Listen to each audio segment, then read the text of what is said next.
मैनू बड़ा दुख है इस चीज़ का कि जवेद जट्टू महीना डेढ़ महीने तो बीमार है और नजरा माछी पाकिस्तान के दोवे बड़े मायानाज कबड्डर सी और दुनिया तो चला गया गा। तो जवेद जट्टू नूं अल्लाह जिंदगी दे यार।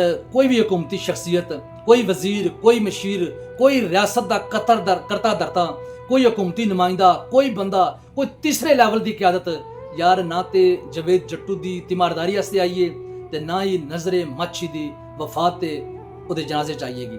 ਈਵਨ ਕਿ ਜਿਹੜੀ ਆਪਣੇ ਇਲਾਕੇ ਦੀ ਆਪਣੇ ਜ਼ਿਲ੍ਹੇ ਦੀ ਕੋਈ ਜ਼ਿਲ੍ਹੀ ਐਡਮਿਨਿਸਟ੍ਰੇਸ਼ਨ ਹੁੰਦੀ ਹੈਗੀ, ਕੋਈ DCSP ਲੈਵਲ ਦੀ, ਉਹ ਬੰਦੇ ਵੀ ਜਿਹੜਾ ਮੈਂ ਦੇ ਜਨਾਜ਼ੇ 'ਚ ਨਹੀਂ ਵੇਖਿਆ। ਬੜਾ ਦੁੱਖ ਲੱਗਾਗਾ ਇਸ ਚੀਜ਼ ਦਾ ਯਾਰ। ਇਹਨਾਂ ਲੋਕਾਂ ਦੇ ਤੁਸੀਂ ਘਰ ਵੇਖੋ, ਜਵੇਦ ਜੱਟੂ ਦੀਆਂ ਵੀਡੀਓ ਰੋਜ਼ ਚੜ੍ਹਦੀਆਂ ਨੇ। ਗੁਰਬਤ ਜਿਹੜੀ ਹੈਗੀ ਉਹ ਕੰਧਾਂ ਨਾਲ ਇੰਜ ਲਮਕਦੀ ਨਜ਼ਰ ਆ ਰਹੀ ਹੁੰਦੀ ਹੈਗੀ। ਖੁਦਾ ਦੀ ਕਸਮ ਪਤਾ ਚੱਲਦਾ ਕਿ ਇਸ ਘਰ 'ਚ ਗੁਰਬਤ ਨੇ ਸਿੱਟੇ ਕੱਢੇਣਗੇ। ਮਤਲਬ ਕਿੰਨੇ ਸਫੈਦ ਪੋਸ਼ ਲੋਕ ਨੇ ਗਏ। ਨਜ਼ਰੇ ਮਾਛੀ ਦਾ ਤੁਸੀਂ ਘਰ ਬੂਆ ਜ਼ਹਿਰੇ ਉਹਦਾ ਇੰਤਕਾਲ ਹੋਇਆ, ਤੁਸੀਂ ਵੇਖ ਲਿਆ ਹੋਵੇਗਾ। ਇਹ ਨੇ ਸਾਡੀਆਂ ਕੌਮੀ ਤਰਜੀਹਾਤ। ਯਾਨੀ ਇੱਕ ਸਾਈਡ ਤੇ ਕਬੱਡੀ ਹੈਗੀ ਜਿਹੜੀਆਂ ਸਾਡੀ, ਮੈਂ ਸਮਝਣਾ ਕਿ ਕੌਮੀ ਖੇਡ ਹੈਗਾ। ਕਬੱਡੀ ਹੋ ਗਈ, ਬੁਗਦਰ ਚੁੱਕਣਾ ਹੋ ਗਿਆ, ਗੁੱਟ ਫੜਨਾ ਹੋ ਗਿਆ, ਨੇਜ਼ਾਬਾਜ਼ੀ ਹੋ ਗਈ, ਘੋੜੇ ਖਿਡਾਣਾ ਹੋ ਗਿਆ। ਇਹ ਸਾਡੀ ਕੌਮੀ ਰਵਾਇਤ ਨੇ, ਇਹ ਸਾਡੀਆਂ ਮਾਸ਼ਰਤੀ ਰਵਾਇਤ ਨੇ ਜਿਹੜੇ ਸਾਡੇ ਵੱਡੇ ਵਡੇਰੇ ਪਿਓ ਦਾਦੇ ਪੜਦਾਦੇ ਸਾਡੀ ਜਿਤਨੇ ਵੀ ਅੱਗੇ ਤੁਸੀਂ ਜਾਓ ਅੰਬੀਆ ਪੈਗੰਬਰਾਂ ਤੱਕ ਜਿਹੜਾਗਾ ਇਹ ਖੇਡਾਂ ਚਲੀਆਂ ਆ ਰਹੀਆਂ ਨੇ। और फिर इस खेड च जेड़ा गा अपने लंगोट नूं बड़ा पाक रखना पैंदा गा।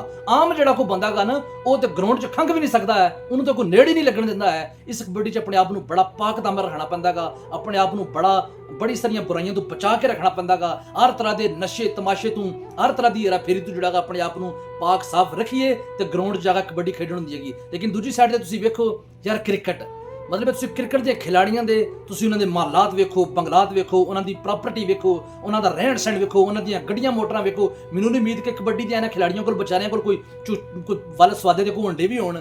ਯਾਨੀ ਕਿ ਯਾਰ ਇਹ ਤੁਹਾਡੀਆਂ ਕੌਮੀ ਤਰਜੀਹਾਤ ਨੇ, ਇਹ ਸਾਡੀਆਂ ਮਾਸ਼ਰਤੀ ਤਰਜੀਹਾਤ ਨੇ ਕਿ ਇੱਕ ਸਾਈਡ ਤੇ ਪਾਕਿਸਤਾਨ ਦੇ ਮਾਇਆਨਾਜ਼ ਖਿਡਾਰੀ ਨੇ ਜਿਹੜੇ ਨੌਜਵਾਨਾਂ 'ਚ ਇੱਕ ਅੱਛੀ ਤਰਗੀਬ ਚਲਾ ਰਹੇ ਨੇ, ਇੱਕ ਅੱਛੀ ਚੀਜ਼ ਨੂੰ ਜਿਹੜਾ ਫਰੋਗ ਦੇ ਰਹੇ ਨੇ ਕਿ ਨੌਜਵਾਨ ਕਬੱਡੀ ਦੀ ਤਰਫ ਰਾਗਬ ਹੋਣ, ਨੌਜਵਾਨ ਜਿਹੜਾ ਇਸ ਖੇਡ ਦੀ ਤਰਫ ਆਵਣ। ਕਿਉਂਕਿ ਨੌਜਵਾਨ ਜਦੋਂ ਇਸ ਖੇਡ ਦੀ ਤਰਫ ਆਵਣਗੇ ਉਹ ਆਪਣੇ ਲੰਗੋਟ ਨੂੰ ਬਚਾ ਕੇ ਰੱਖਣਗੇ, ਨੌਜਵਾਨ ਮਨਸ਼ਿਆਤ ਤੋਂ ਬਚੇ ਰਹਿਣਗੇ। ਲੇਕਿਨ ਕ੍ਰਿਕਟ ਹੈਗਾ ਉੱਥੇ ਹਰ 2-4-6 ਮਹੀਨੇ ਬਾਅਦ ਸੁਣੀ ਦੇਗਾ ਇੰਨੇ ਅਰਬ ਜਿਹੜਾ ਗਾ ਉਹ ਫੰਡ ਜਾਰੀ ਹੋ ਗਏ ਨੇ, ਇੰਨੇ ਕਰੋੜ ਫੰਡ ਜਾਰੀ ਹੋ ਗਏ ਨੇ। ਫਿਰ ਮਹੀਨਾ ਲੱਖਾਂ ਦੇ ਹਿਸਾਬ ਤੇ ਇੱਕ ਹੀ ਖਿਡਾਰੀ ਦੀ ਤਨਖਾਹ। ਲੇਕਿਨ ਇਹ ਖਿਡਾਰੀ ਜਿਹੜਾ ਗਾ ਯਾਰ ਇਹਨਾਂ ਨਾਲ ਕਿਉਂ ਇੰਨਾ ਜ਼ੁਲਮ ਹੈਗਾ, ਇਹਨਾਂ ਨਾਲ ਕਿਉਂ ਇੰਨੀ ਜ਼ਿਆਦਤੀ ਹੈਗੀ। ਪਾਕਿਸਤਾਨ ਦੇ ਵਿੱਚ ਤੁਸੀਂ ਇਹਨਾਂ ਖਿਡਾਰੀਆਂ ਦਾ ਪੂਰੀ ਦੁਨੀਆ ਤੇ ਕਿਸੇ ਵੀ ਮੁਲਕ ਨਾਲ ਤੁਸੀਂ ਮੁਕਾਬਲਾ ਕਰਾ ਛੱਡੋ। ਤੁਹਾਨੂੰ ਜਿਸ ਤਰ੍ਹਾਂ ਕਬੱਡੀ ਹੈਗੀ ਸਾਡੀ ਕੌਮੀ ਟੀਮ ਹੈਗੀ, ਇਹ ਸਾਡੀ ਕੌਮੀ ਟੀਮ ਜਿਹੜੀ ਹੈਗੀ ਕਿੰਨੀ ਦਫਾ ਉਹ ਜਿਹੜਾ ਗਾ ਉਹ ਵਰਲਡ ਕੱਪ ਦੇ ਮੈਚ ਜਿੱਤੀ ਹੈਗੀ। ਹਮੇਸ਼ਾ ਏਸ਼ੀਆ 'ਚ ਪਾਕਿਸਤਾਨ ਜਾਂ ਇੰਡੀ ਜਿਹੜਾ ਵਿਨਰ ਅਪ ਤੇ ਰਨਰ ਅਪ ਹੁੰਦੇ ਨੇ। ਲੇਕਿਨ ਯਾਰ ਤੁਸੀਂ ਇਹਨਾਂ ਖਿਡਾਰੀਆਂ ਨਾਲ ਇੰਨਾ ਜ਼ੁਲਮ ਕਰਦੇ ਹੋਗੇ, ਇੰਨੀ ਜ਼ਿਆਦਤੀ ਕਰਦੇ ਹੋਗੇ।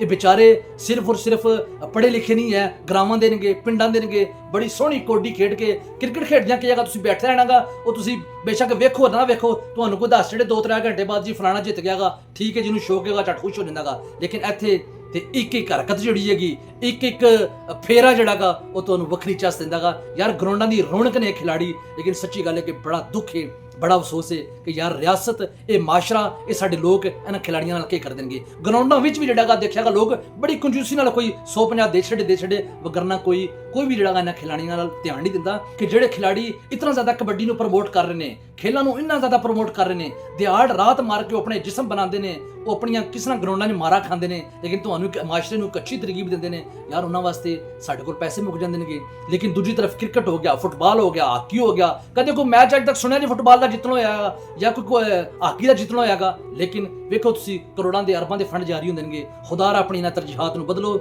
ਮੇਰਾ ਦਿਲੀ ਤਜ਼ੀਅਤ ਹੈਗੀ ਨਜ਼ਰੇ ਮਾਛੀ ਦੀ ਸਾਰੀ ਫੈਮਿਲੀ ਨਾਲ, ਸਾਰੇ ਉਹਦੇ ਚਾਹਣੇ ਨਾਲ ਅੱਲਾ ਉਹਨੂੰ ਗਰੀਕੇ ਰਹਿਮਤ ਕਰੇ, ਅੱਲਾ ਉਹਦੀਆਂ ਕਬਰ ਦੀਆਂ ਸਾਰੀਆਂ ਮੰਜ਼ਲਾਂ ਆਸਾਨ ਕਰੇ ਔਰ ਅੱਲਾ ਜਵੇਦ ਜੱਟੂ ਉਸੇ ਤੇ ਕਾਮਲਾ ਔਰ ਅਜਲਾ ਅਤਾ ਕਰੇ। ਇਹ ਲੋਕ ਪਾਕਿਸਤਾਨ ਦਾ ਹੁਸਨ ਨੇ, ਪਾਕਿਸਤਾਨ ਦਾ ਕੀਮਤੀ ਅਸਾਸਾ ਨੇ। ਯਾਰ ਇਹਨਾਂ ਦੀ ਕਦਰ ਕਰੋ ਔਰ ਇਹਨਾਂ ਦਾ ਖਿਆਲ ਰੱਖੋ। ਬਹੁਤ ਸ਼ੁਕਰੀਆ, ਆਪਣੀ ਦੁਆਵਾਂ ਯਾਦ ਰੱਖਿਓ।